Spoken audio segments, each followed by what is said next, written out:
اعوذ باللہ من الشیطان الرجیم بسم اللہ الرحمن الرحیم.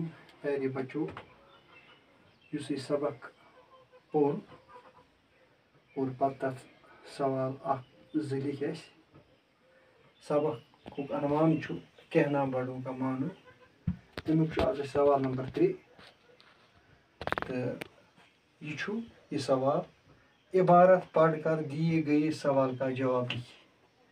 بن کن چھُ اخ بند اخ تۄہہِ ات مز پٔرِو 2-3 بند اتھ بند اخ چھُ تمیُک تشریح یتھ یُس یہ سبق أسۍ پران چھِ یہِ سوالُک جواب چھُ اورے یہِ چھِ تشریح اکہِ بندٕچ چھِ کیا یہ ہمیں اپنے بڑوں کی مرضی پر عمل کرنا چاہیے.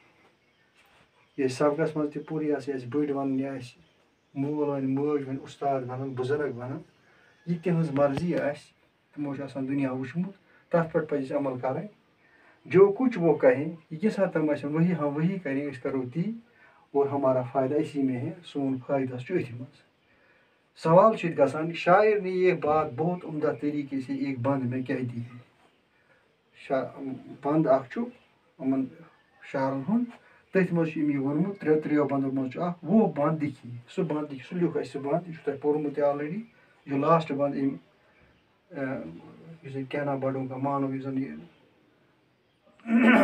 شاعر یہ لکھِتھ چھِ تہٕ نظم أمۍ نظمُک ٲخری بند یُس چھُ سُہ چھُ یہِ تم کو نہیں خبر کچھ اپنے برے بھلے کی جتنی ہے عمر چھوٹی اتنی ہے عقل چھوٹی ہے بہتری اسی میں جو ہے بڑوں کی مرضی چاہو اگر بڑائی کہنا بڑوں کا معنی. یہ چھُ اتھ یُس زن یہِ تشریح أمۍ لیچھمٕژ امیُک معنی چھُ یِہوٚے تہٕ یِہوٚے چھُ یہِ بند.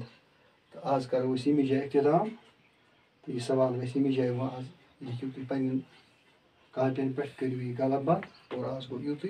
شُکریہ.